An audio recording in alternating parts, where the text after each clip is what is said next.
Imagine this for a moment. It's the early 1970s in Chile, and a visionary British cybernetician is building something that sounds like it's straight out of science fiction.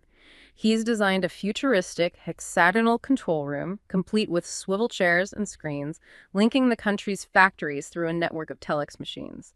The goal wasn't profit or GDP. It was to create the world's first truly intelligent economy, one that could scientifically measure the needs of its people in real time and adjust the entire national output to meet them. A system designed, in principle, to mathematically optimize human well-being. This wasn't just some academic thought experiment. It was a real government initiative called Project Cybersyn. It was happening. But just as this incredible system was coming online, it all came to a violent and abrupt end. The project was abandoned, the government was overthrown in a military coup, and the dream of a scientifically managed utopia crashed against the hard wall of political reality. That stunning failure from 50 years ago brings up a question that's more relevant today than ever, especially with thinkers like Sam Harris arguing that science can and should determine human values. Was the idea itself the problem? Or is any grand attempt to engineer happiness doomed to be crushed by the messy, unpredictable, and often brutal realities of our world? That's a really powerful way to frame it. It perfectly sets up what we're trying to dig into today. This huge question, can science, can technology really map out something as complex as human well-being? Right. Can it guide us to a better place? Exactly. And our mission, really, in this deep dive is to explore why that idea is so appealing, so powerful, but also to face head-on the limits, the practical limits, the philosophical ones. We've got some fascinating material lined up: philosophy, history, AI, economics. It all sort of converges on this core theme. Yeah, it's quite a journey we have mapped out. We'll start by unpacking that vision, that moral landscape idea, the possibility of quantifying well-being.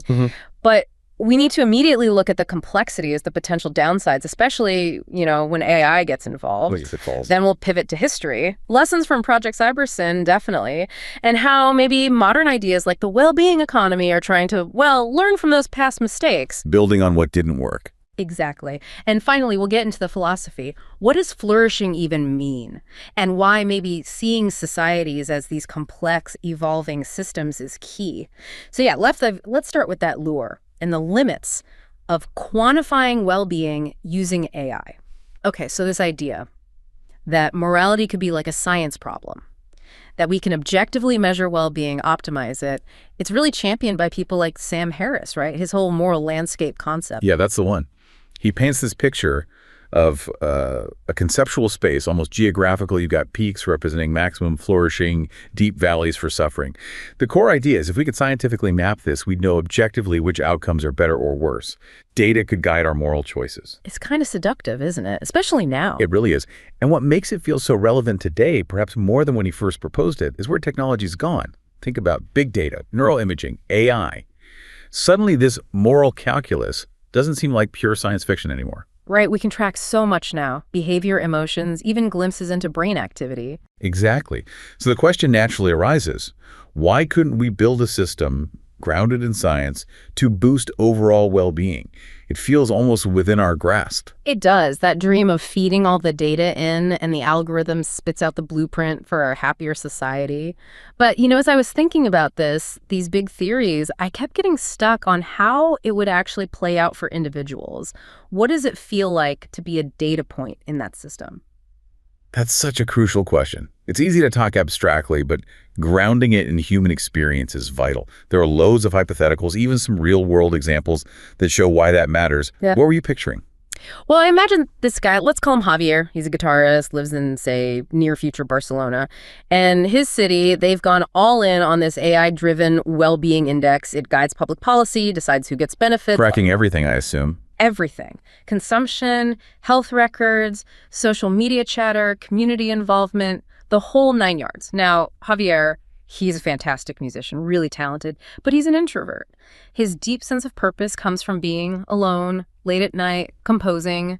His music touches people deeply, but maybe only a few hear it. He doesn't earn much, doesn't buy much.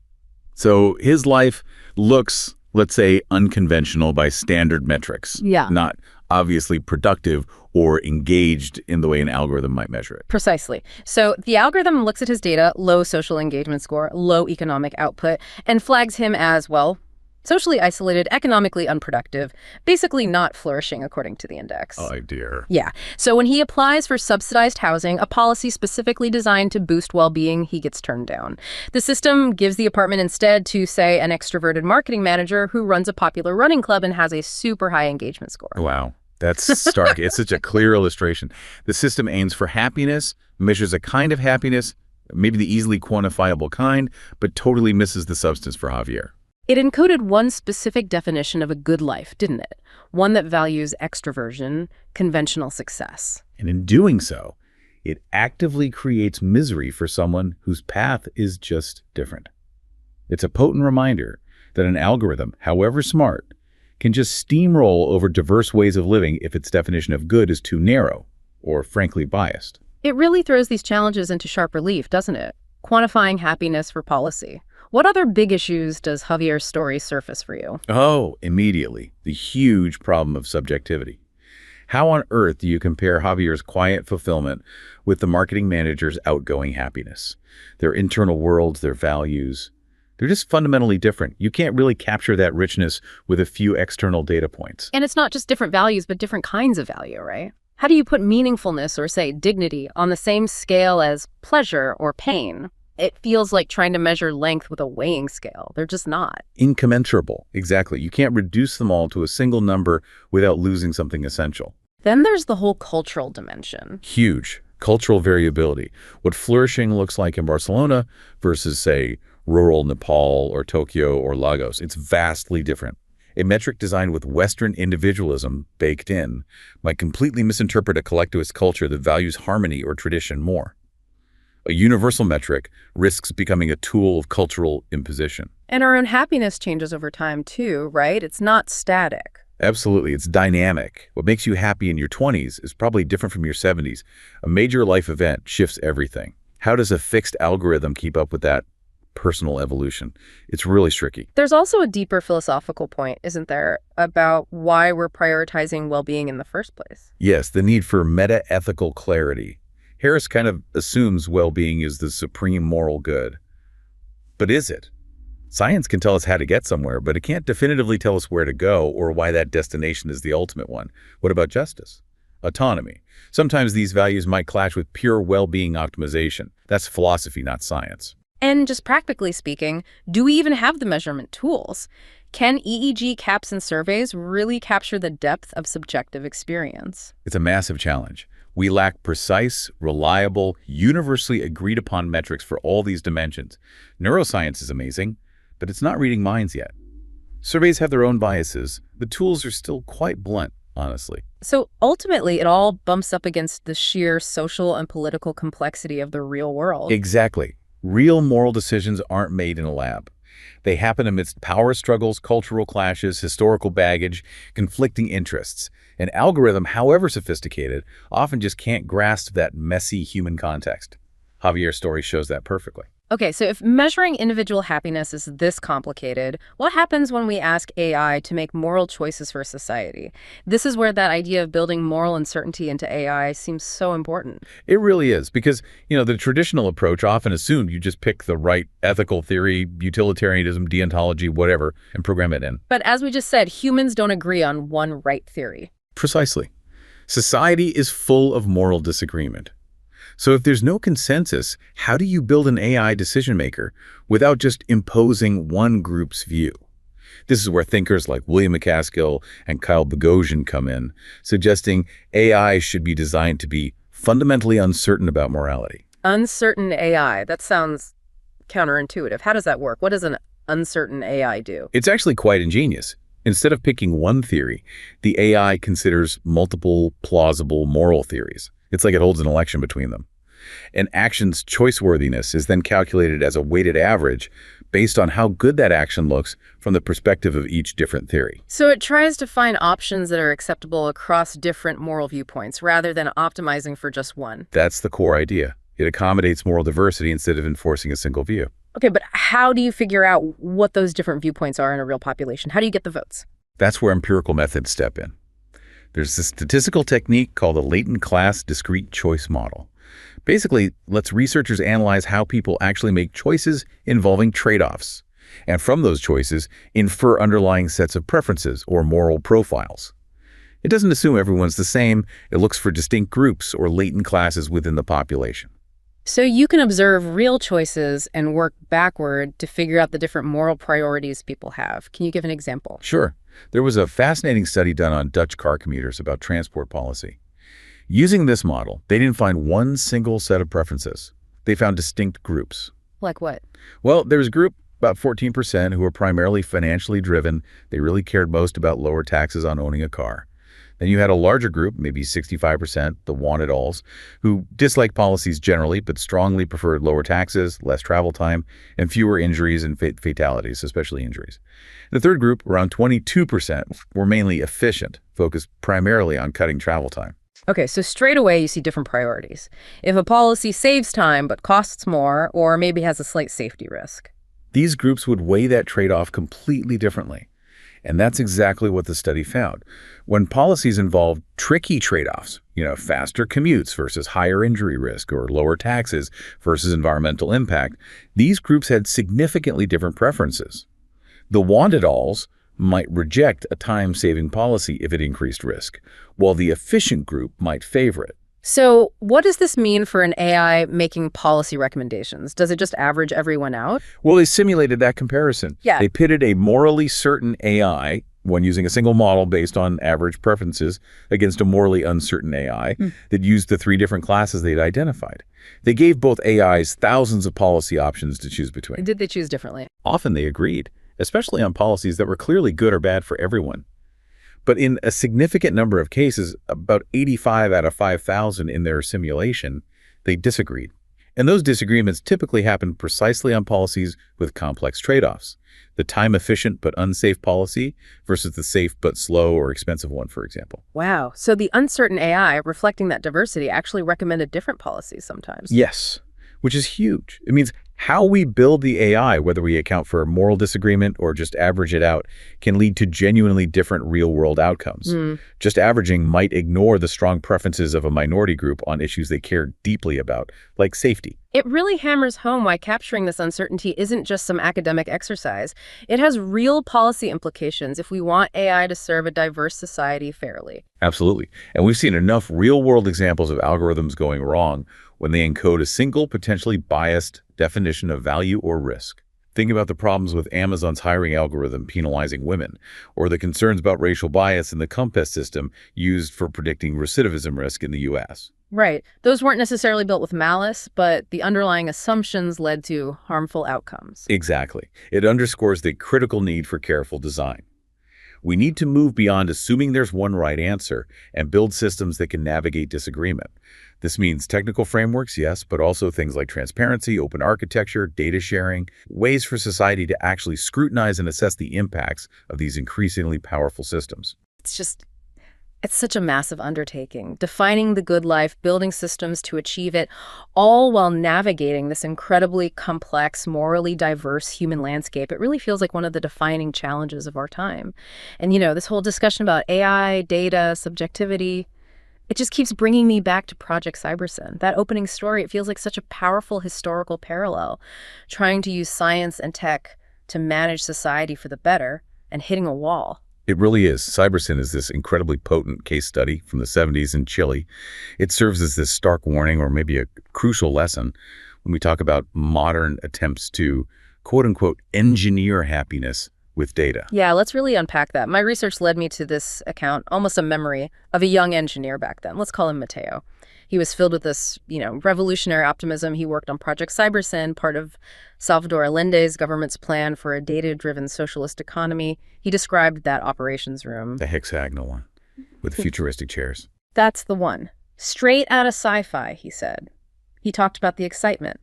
This system was meant to bypass inefficiency, respond directly to what people actually needed. Data flowing in from factories all over Chile via this network of telex machines. And must have felt like building the future. An engineer's dream, really. Rational, efficient, designed for the common good. Totally. Mateo said the telex machines would clatter away, feeding production numbers back to Santiago. The vision was beautiful. See the needs in real time, allocate resources scientifically, cut through bureaucracy and maybe even greed. For a while, he truly believed they were building a world where, no kid would lack shoes because the system would just know and respond. But the real world, Yeah. it has a habit of interfering with elegant systems, doesn't it? Yeah. The messiness of politics, human factors. Oh, absolutely. Matteo recounted how the clean data on the screens started to feel disconnected. The telex might say a factory had its supplies, but Matteo knew trucks carrying those supplies were being held up by strikes, politically motivated ones. The system could show where bread was desperately needed, but it couldn't factor in the immense geopolitical pressure from the U.S. that was crippling the economy from the outside. So the data stream was pure, but the reality it was trying to model was chaotic. Exactly. Clean data flowing into a world of passion, power struggles, chaos, and then, of course, September 11th, 1973, the military coup, the end of Allende's government, the end of Cybersyn. For Matteo, that futuristic room became the symbol of a painful lesson. Even the most brilliant system design Can be utterly shattered by raw politics, by history, by forces far beyond the data streams. Technology and data, he realized, just weren't enough. You couldn't isolate the economy in a clean room. You had to solve the human problem first. Matteo's story, Cybersyn's collapse. It's such a vital reminder. You need the tech, maybe, but you absolutely need political will, social cohesion, stable institutions. Cybersyn was visionary, technologically speaking, but it couldn't survive the intense political storm it was born into, both inside Chile and internationally with the Cold War raging. It's a lesson that resonates so strongly today. With all our talk of AI governance and data-driven policy, you ignore the human context, the political realities, at your peril. Which brings us neatly to the modern attempts to do things differently, specifically this idea of the well-being economy. It's framed as a fundamental shift away from just chasing GDP growth. Right, moving beyond just the raw economic output number. Exactly. Prioritizing human well-being, planetary health, fairness, making those the core goals, not just side effects of growth. So it's about asking, is the economy actually serving people and the planet? Not just, is it getting bigger? Precisely. The core values are much broader. Health, sustainability, social equity, quality of life, strong communities, ensuring everyone has a chance to flourish now and in the future. It's a much more holistic view. And the critique of GDP itself isn't new, is it? I mean, economists have been warning about its limits for ages. Oh, absolutely. Going way back. Even Simon Kuznets, the guy often credited with developing GDP in the 30s, warned against using it as a measure of welfare. He knew it was too simple.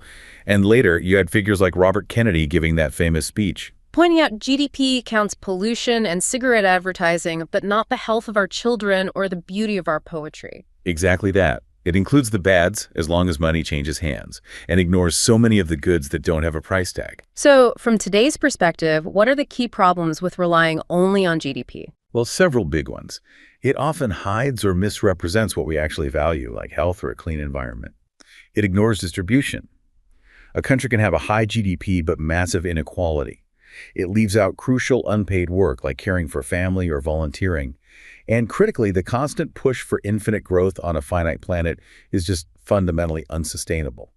Okay, so the well-being economy tries to tackle these head-on. What are its guiding principles? How does it aim to be different? There's an international group, the Wellbeing Economy Alliance, or WEAL, that's done a lot of work here. They talk about principles like fairness and social justice, ensuring everyone can participate meaningfully, living in harmony with nature, having a sense of purpose beyond just consumption, and meeting basic needs so everyone has dignity and security. It's about redesigning the economy to serve those ends. It sounds ambitious, a real paradigm shift. And Kate Raworth's donut economics fits in here too, right? That visual model. Yes, the donut is a really powerful framework for this. The idea is simple but profound.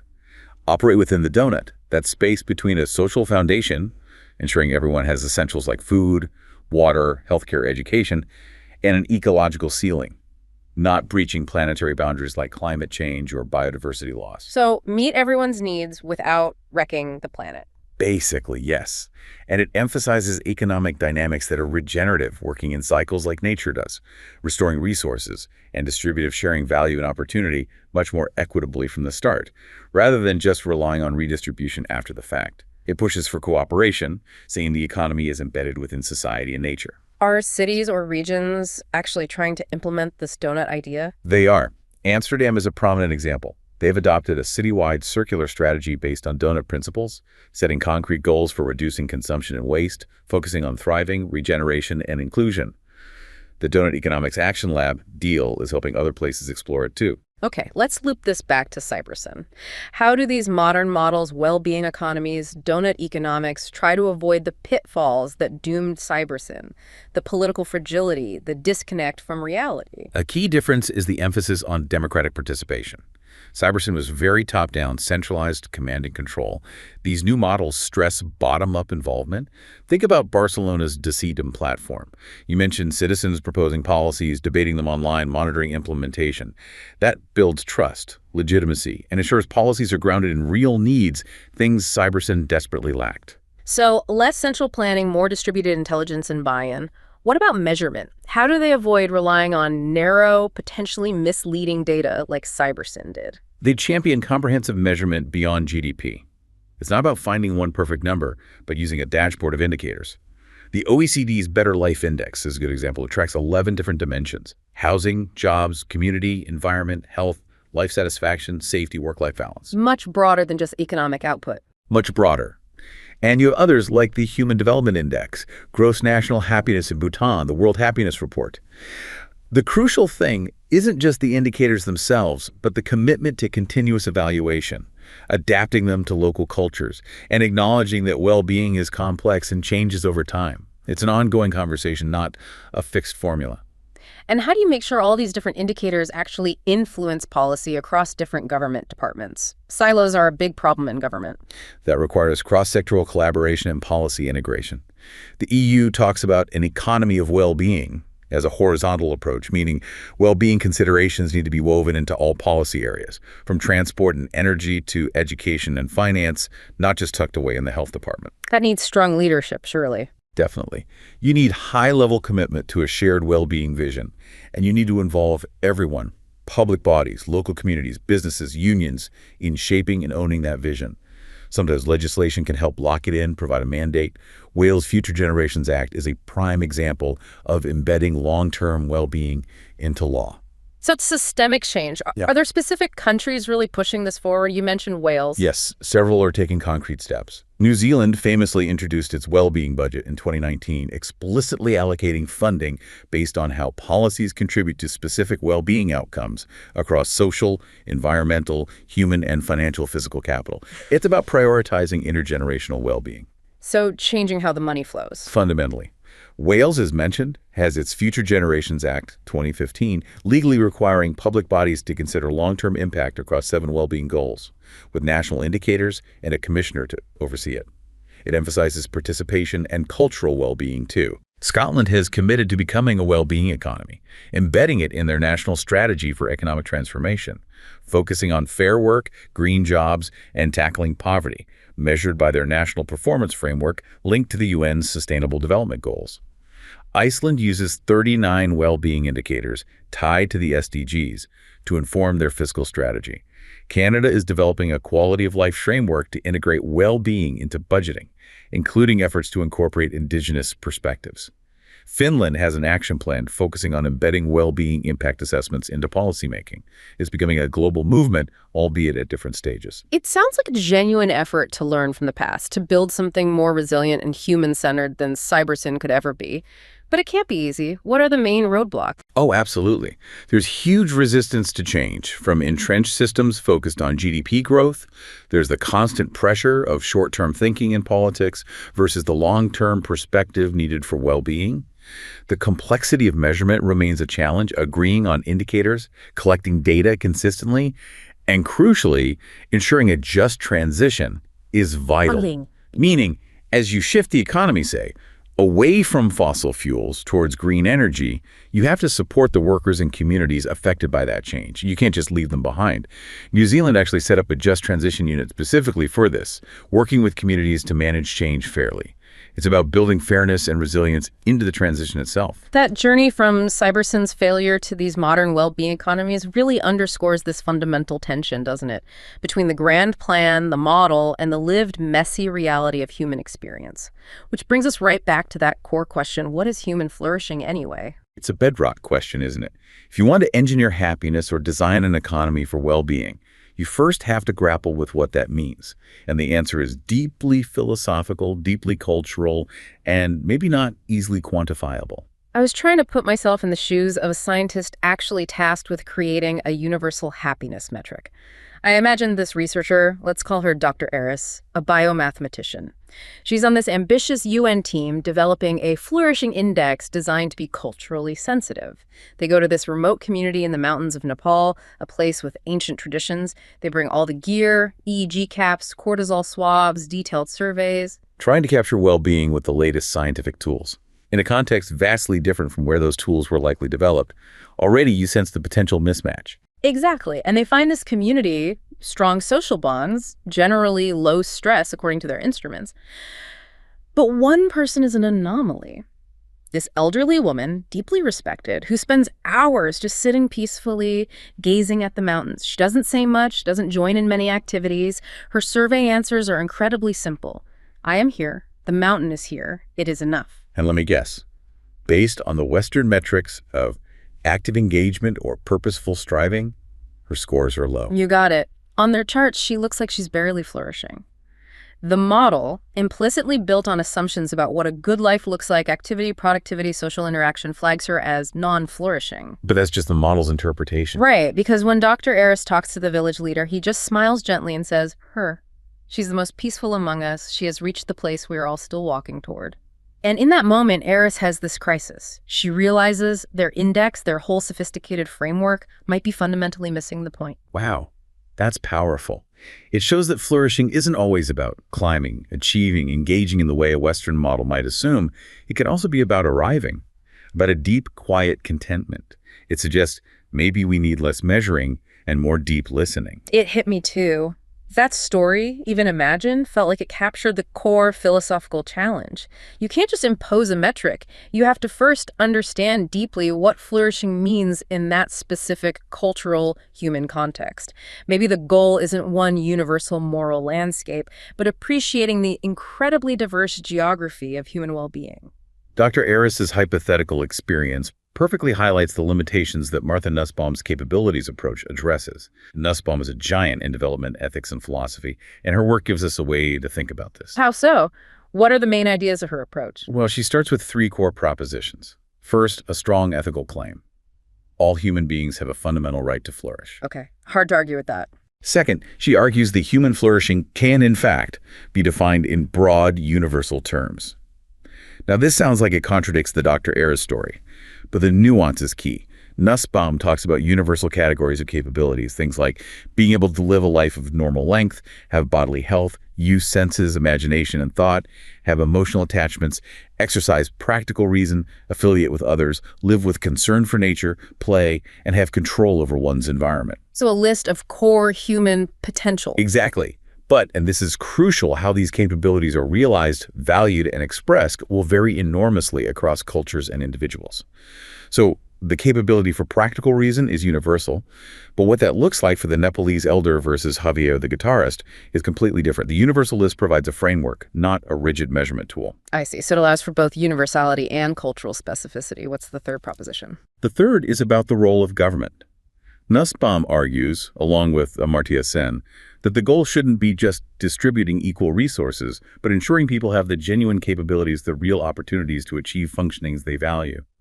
Sen's classic example. Giving the same resources to a disabled person and an able-bodied person doesn't create equality, because their ability to convert those resources into, say, mobility differs hugely. Right.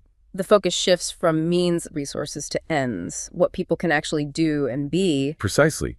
It's about ensuring people have the freedom and opportunity to lead lives they choose and value. And significantly, Nussbaum stresses the ethical importance of vivid perception of concrete circumstances over relying solely on formal modeling and abstract theorizing. Which sounds like a direct critique of the Cybersyn approach, or even a naive AI approach. It is. It's a call to embed empathy, deep listening, and understanding of context into any system aiming to promote well-being, rather than just trusting abstract data or universal algorithms. This whole conversation points towards needing a different way of thinking about societies and economies altogether, not as machines we can optimize, but as something messier, more organic. Which leads us naturally to the concept of complex adaptive systems, or CAS. This framework embraces the unpredictability and emergent behavior we've been bumping up against. Okay, break that down. What is a complex adaptive system? Think of a system like a city. an ecosystem, or even the internet. It's made up of many individual agents, people, organisms, computers interacting with each other. Their interactions aren't simple and linear. Small changes can trigger large, unexpected effects. The system as a whole exhibits behaviors that you couldn't predict just by looking at the individual agents. And crucially, it's adaptive. The agents learn, change their strategies, and the system self-organizes and evolves in response to feedback and changing conditions. So lots of interacting parts, nonlinear effects, feedback loops, learning, and unexpected overall patterns. That's a good summary. Key characteristics include a large number of interacting adaptive agents, non-linear interactions, constant feedback, emergent behavior that isn't planned or controlled centrally. The system often operates far from any stable equilibrium, and agents might only have local information, unaware of the system's overall state. That sounds exactly like human society. Markets, political movements, social trends. Absolutely. Cities, markets, firms, government, ecosystems, social networks, immune systems, the brain, they're all often modeled as CAS. These systems adapt using internal models or schemas. When a schema isn't working, they try to change it. Successful schemas tend to persist and spread a kind of evolutionary process within the system. So how does thinking of society as a CAS help us understand the challenge of engineering happiness? It's fundamental. It tells us that any top-down attempt to perfectly control or optimize a society for well-being is likely doomed to fail, or at least have massive unintended consequences, because you're dealing with an inherently unpredictable, emergent adaptive system. Cybersyn's failure can be seen this way. It was a sophisticated control model trying to manage a CAS that was far too complex and dynamic to be fully grasped or directed from a single operations room, especially amidst political turmoil.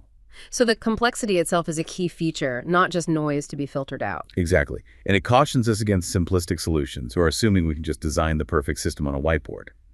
Understanding CAS pushes us towards approaches that work with complexity, fostering adaptability, resilience, learning, diverse solutions, rather than trying to impose monolithic control. It also reminds us that more complex isn't always better. Sometimes simple, robust strategies persist for good reasons within these systems. So what we're finding is this intricate dance between our desire for scientific understanding and control and the inherent complexity, subjectivity, and adaptability of human life itself. It's not about finding the one right answer from the data, but about fostering systems that allow diverse forms of flourishing to emerge, respecting both individual capabilities and the complex, adaptive nature of the societies we live in. It requires humility, participation, and a constant willingness to learn and adapt. This deep dive has really taken us on quite the intellectual journey. From that ambitious, almost sci-fi vision of Project Cybersyn, grappling with the hard edges of political reality, through the philosophical maze of defining well-being, and right up to the cutting edge of AI ethics and complex systems thinking. We've seen the powerful lure of scientifically measuring and optimizing happiness, but also the profound challenges, the subjectivity, the cultural context, the sheer unpredictability of it all. And the critical need to learn from history. Absolutely. What emerges isn't some simple formula, is it? It's more like a rich tapestry. It tells us we need to weave together insights from so many different places. Hard data, yes, but also ethical philosophy, historical awareness, modern economic thinking that goes beyond GDP, and an appreciation for complexity. It's about integration, bringing technical know-how together with deep human understanding. Yeah, it's all part of this ongoing quest, really, this very human attempt to build a better world, a world where maybe science, ethics, technology, and just basic empathy can find a way to work together to truly serve the well-being of people and the planet we share.